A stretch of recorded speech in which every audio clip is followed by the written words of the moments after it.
Welcome to EPG Pathshala. We are going to discuss a novel by F. Scott Fitzgerald, The Great Gatsby. I am Niladri Chatterjee, Professor, Department of English, University of Kalyani, West Bengal. There are few American novels that exemplify American culture the way in which The Great Gatsby does. This is an iconic novel for various reasons. It was written in the 1920s. The 1920s was a very important period in the history of American literature, a very important decade, because this was the time when America truly got to experience an unprecedented level of prosperity. And what we shall also see in the novel is how, on the one hand, that prosperity is represented, but also how that prosperity is also revealed as something that can bring about misery, unhappiness. So therefore, in The Great Gatsby, we have two things simultaneously. We have the representation of the American dream, where we have lots of material prosperity, but on the other hand, we also find a certain reflection of the way in which that American dream may lead to unhappiness, may lead to suffering, may lead to pain. Although the novel was first published in 1925, this is one of the novels that are now regarded as being the forerunner of the American novel. You can read the novel not only as a reflection of the Jazz Age, which was during the 1920s, but you can also read it as a critique of the Jazz Age, by which I mean that when F. Scott Fitzgerald is writing the novel, he is not entirely adulatory of the period. He is also acknowledging that the period and its desire for wealth and prosperity, for material gains, also has its darker side. Now, this particular period is called the Jazz Age because this is the time when a particularly unique form of American music was born, namely jazz. So we need to talk a little bit about jazz. Jazz was very much the result of the evolution of a kind of music which was known as the blues. The blues music was the kind of music which was basically evolved by the African Americans, by the blacks. So they started singing what was called the blues. Now, you may be familiar with the expression getting the blues or having the blues. So getting the blues or having the blues basically means being unhappy, being depressed. So when we look at blues music, most of blues music is about unhappiness. Most of the blues music is about sadness. That is the way in which jazz began. So it began out of blues music. But remember that it eventually became jazz. So when it became jazz, what happened was many other musical instruments were used. The beat of the music became up-tempo. So it became much more lively. So jazz, therefore, is a much more exciting, much more lively music than blues is. Blues is much more mournful. It is much sadder. But jazz is much more lively. It is also a kind of music that allows for a lot of improvisation. That is something that you must be aware of. Improvisation, what does it mean? It means that you can actually start off by playing a kind of tune and then you can gradually move away from that tune. You can go into a different tonal structure. You can develop that tune. You can experiment with that tune. All of that can happen while you're actually playing that music. So therefore, improvisation is a kind of a musical freedom. You're playing a particular element of music, and then what you start doing is you start to improvise on it. So you therefore use the music as it pleases you. You experiment with that music. You try to bring in new tonal varieties into the music. All of this happens as a part of jazz. So therefore, if you really have to understand what jazz is, you must therefore know that jazz is that kind of music which allows for an endless amount of improvisation. So when we think about improvisation, we think of it as musical freedom. So therefore, that should lead you to understand that jazz music, therefore, is basically a performance of freedom on the level of music. That is something that you have to keep in mind, because this notion of freedom is something which is so integral to American culture. It is so integral to American society. It is also equally integral to American literature. What we are going to see in The Great Gatsby is, how does this freedom work? Are we really free? What are the limits of that freedom? That is really, I think, these are the questions that Scott Fitzgerald is asking in the novel. But before we go into the novel, let me tell you a little bit about the author, F. Scott Fitzgerald, who was born in 1896 to an Irish Catholic family of wholesale grocers in St. Paul, Minnesota. The family moved between Syracuse and Buffalo during Fitzgerald's childhood. Fitzgerald joined St. Paul's Academy at the age of 13 when he published his first short story. He later joined Newman School in New Jersey, and of course he joined Princeton University in 1913. He dropped out of Princeton and he joined the US Army. So F. Scott Fitzgerald actually served in the First World War. His first published novel was during this period, The Romantic Egotist, and this novel was not particularly well received.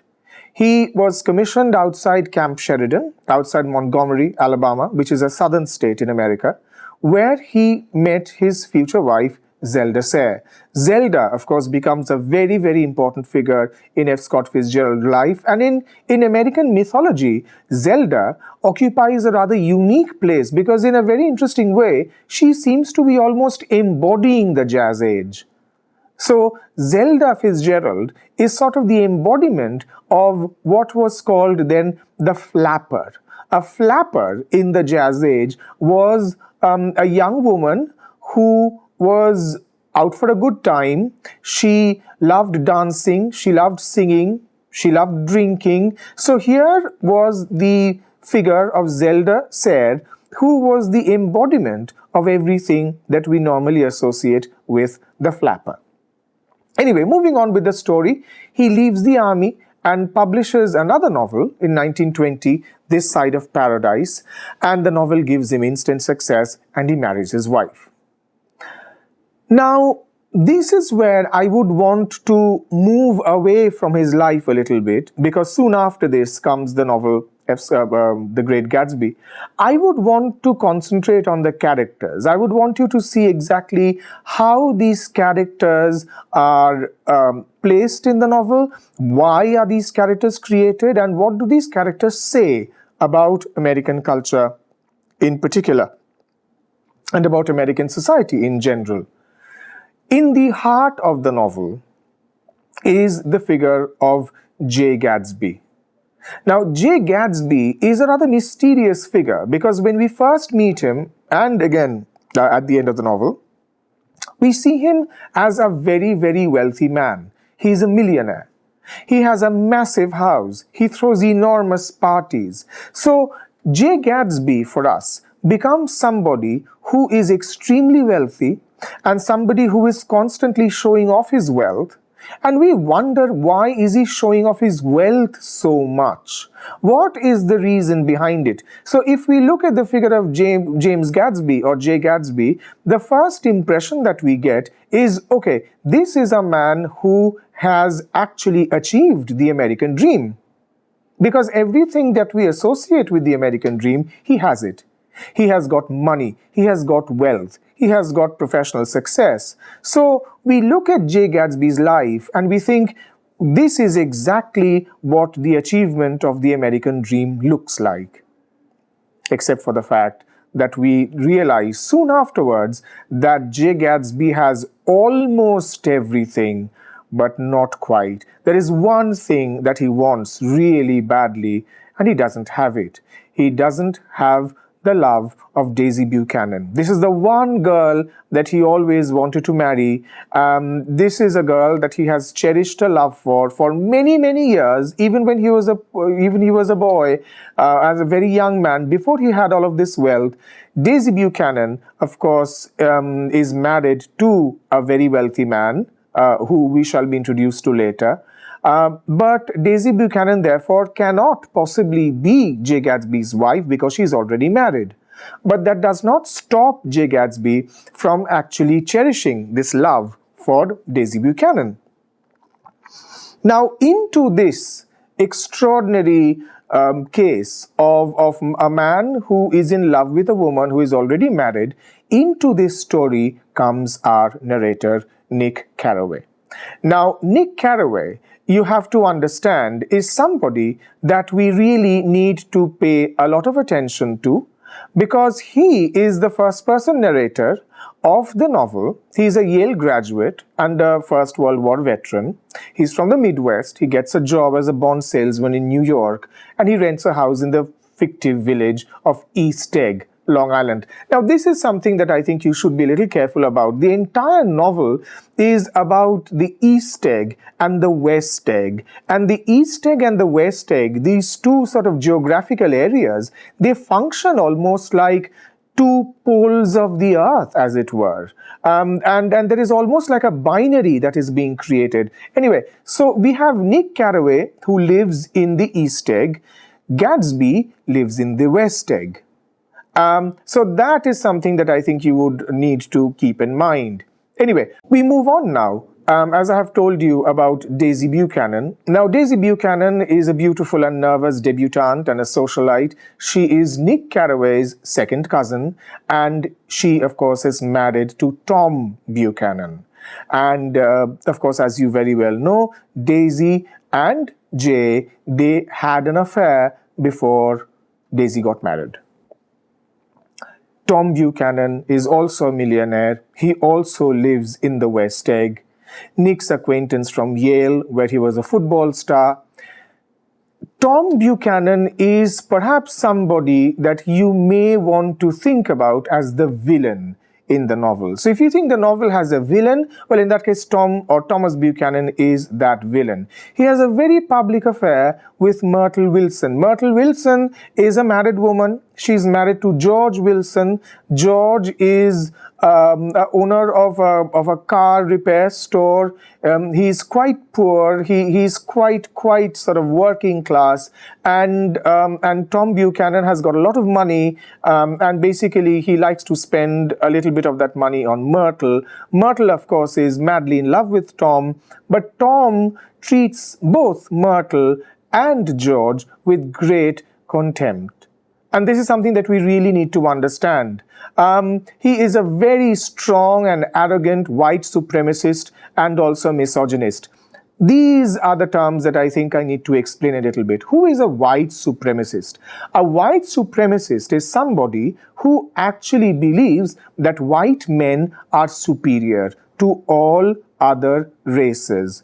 White people are superior to all other races. So therefore, can we think of Tom Buchanan as a racist? Yes, he is a racist. Because in the novel, you are going to hear him say that, oh, have you read this novel, The Fear of the Black Planet? So he reads all of these books that are completely paranoid, racist books that talk about what is going to happen if black people become the more dominant race in the world. As you can imagine, this is pure racism, and Tom Buchanan is a racist. Now, please try and understand that this is the 1920s. This is also the time when race relations are very, very bad. There are public lynchings that are going on, by which I mean that black people are actually taken out, they're beaten up, and they're hung from trees. This is a very, very painful time for the blacks. So remember that although slavery has ended, but there is a particular strain of very tenacious racism that is running amok. You have to remember that this is also the time of the KKK, the Ku Klux Klan. These are white supremacists who actually go around seeking out black people and killing them. So there is a lot of racism that is going on in the 1920s America, and we have Tom Buchanan as an example of that racism. Now we come to the character of Myrtle Wilson. Now Myrtle Wilson, as I told you, is George Wilson's wife and he's Tom Buchanan's mistress. She is disappointed with her marriage and she meets also a very, very tragic end when she is killed by Gatsby's car. And finally, we have the character of Mayor Wolffheim. Now, Mayor Wolffheim is a Jewish friend and a mentor of Gatsby's, and he's described as a gambler who fixed the World Series. World Series, of course, is a match. It's a sport, baseball match, and he only appears twice in the novel, and in the second instance he refuses to attend Gatsby's funeral. So Mayor Wolffheim is a slightly side character. He's not a very important character, and that is about it. So these are broadly the main characters in the novel. Let me now talk about the plot. As I told you that Nick Carraway, he finds a job as a bond salesman, and his house neighbors, he's close by Gatsby's mansion. He meets his cousin Daisy and her husband Tom Buchanan in West Egg, where he's introduced to Jordan Baker. Now, Jordan Baker I have not talked about so far. Jordan Baker is a golfer, so she is a sports person, and Jordan Baker occupies a rather interesting sort of relationship with Tom Buchanan, because what is happening over here is that not so much with Tom Buchanan or with Daisy, but with Nick Carraway, in the sense that there is a kind of a friendship that is certainly there, a friendship that could perhaps develop into a romantic relationship, but that doesn't really happen. They're not lovers in that sense. They're just friends. But there is certainly a romantic aspect to that friendship that doesn't really develop. Anyway, he learns about Tom's affair with Myrtle through Jordan. He accompanies Tom and Myrtle to their apartment where he witnesses their affair. Nick is invited to one of Gatsby's parties where he encounters Jordan Baker and Gatsby himself, whom he recognizes from the same division during the war. Nick learns of Gatsby's love for Daisy through Jordan. Gatsby wants Nick to arrange for a meeting with Daisy, which enables their awkward reunion. During a party at Tom's place, Daisy openly expresses her love for Gatsby and thereby enraging Tom. So you can see that it is not as though Daisy has fallen out of love with Gatsby either. So Daisy still continues to harbor love for Gatsby, although she knows very well that this is a love that has no future, because Daisy is clearly married to Tom. So there is no future to this love, but that love continues to be present. So this is where we come to the part where Tom forces the group to go to New York, where he confronts Gatsby at a hotel suite. He tells Gatsby that he could never understand the history of his relationship with Daisy. Tom reveals to Daisy that Gatsby is a criminal who earns his money from bootlegging alcohol, and Daisy realizes her allegiance is with Tom. Now, before I go on further, I perhaps need to explain what is bootlegging. Now, bootlegging is basically selling alcohol illegally.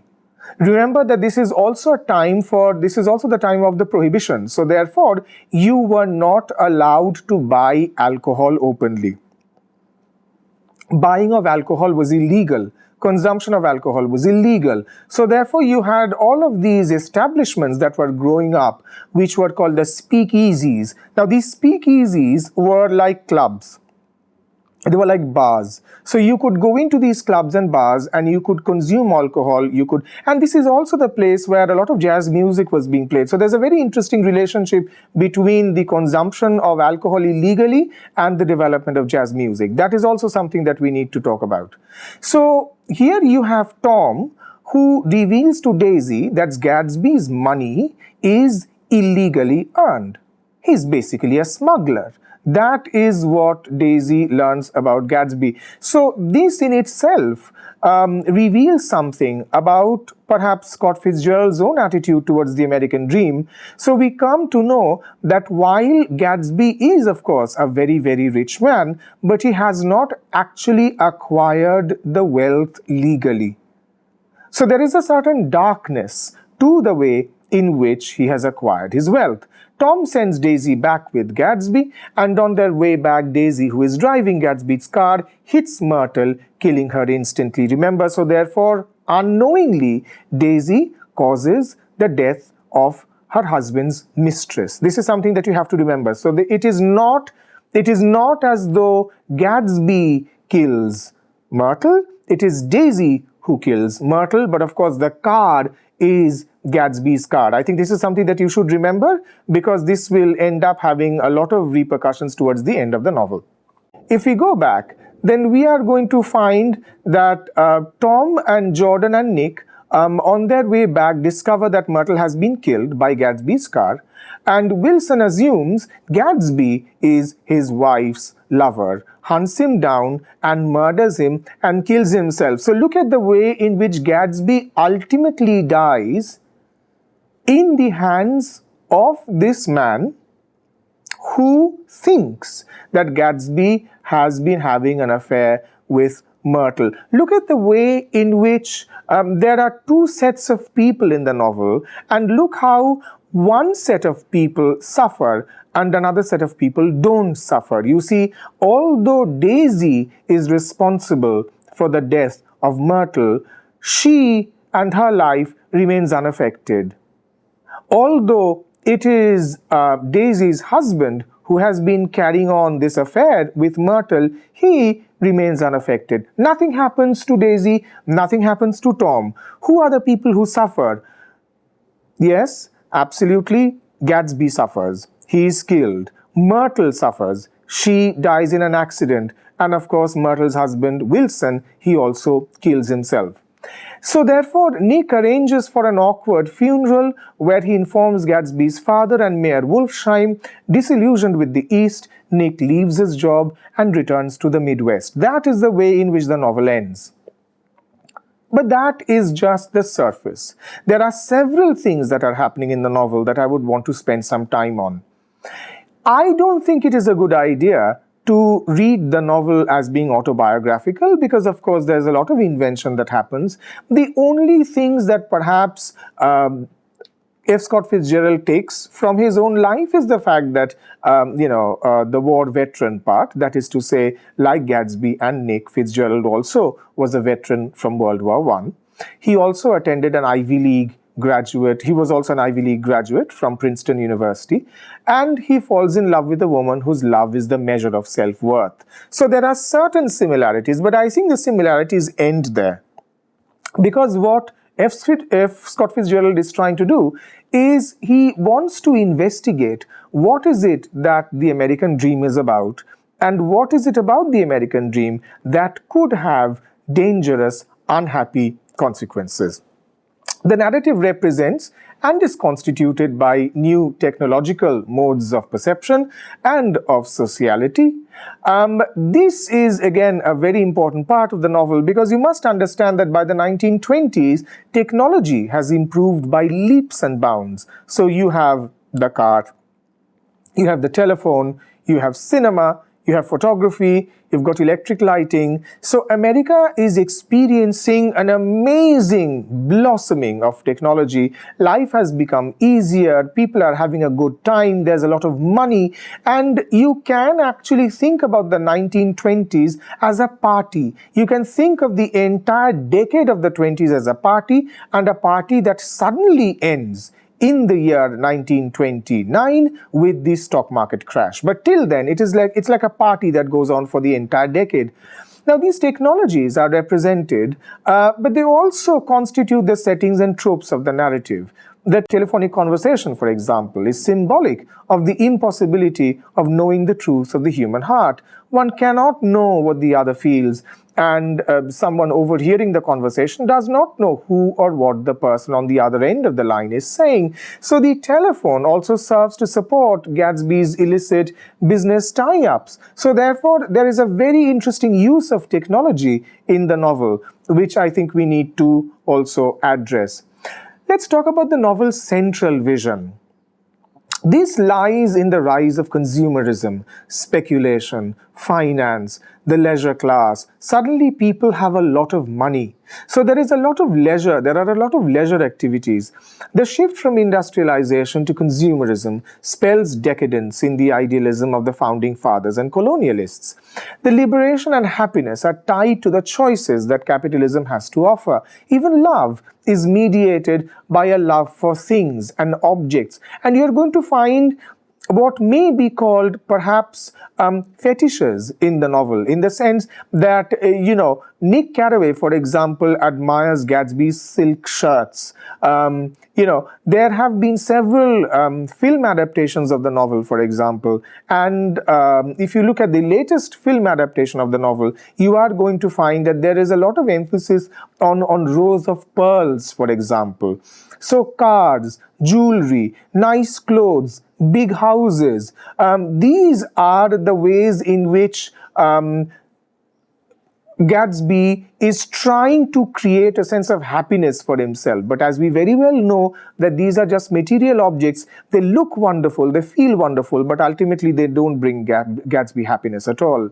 Daisy's choice of Tom over Gatsby forms one of the central conflicts of the novel. Her love for Gatsby is mediated by the things that he possesses.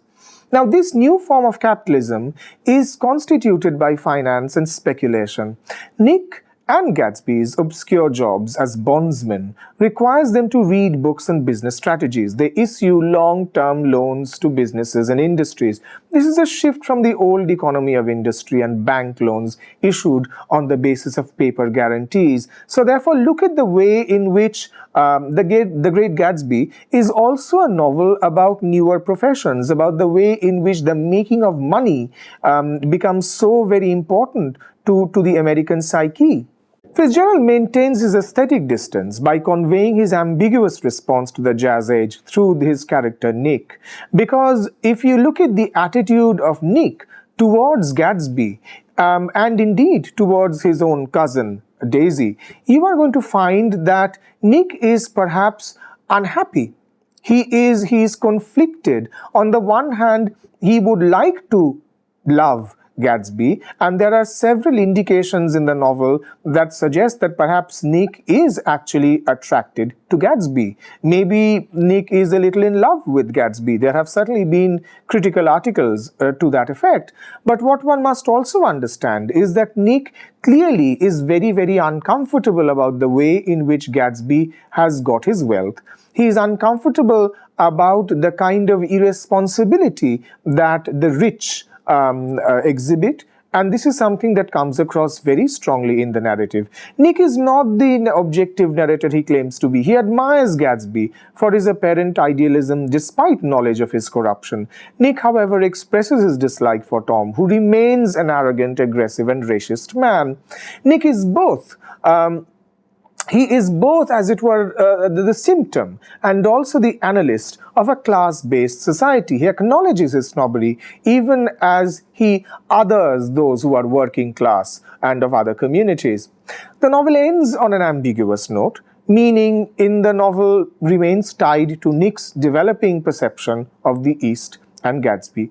Gatsby's idealism and his faith in the future of the American dream redeems his corruption in Nick's eyes, because ultimately what happens is that Gatsby perhaps can be read as an innocent. He is somebody who acquired all of this wealth not because he was actually lusting for wealth, because the whole point of Gatsby's acquiring of the wealth is because he wanted to impress Daisy with his wealth. He wanted to show Daisy that he is also capable of making a lot of money. So when we come to the end of this discussion, I would therefore want you to read The Great Gatsby as a rather interesting text, which certainly represents the American dream, but it also interrogates the American dream. It raises some very troubling questions about whether this American dream is all sweetness and light. Is it all so wonderful? Or does it also carry portents of misery, of unhappiness, of disillusionment, of pain, and ultimately what we see in The Great Gatsby, death? Thank you.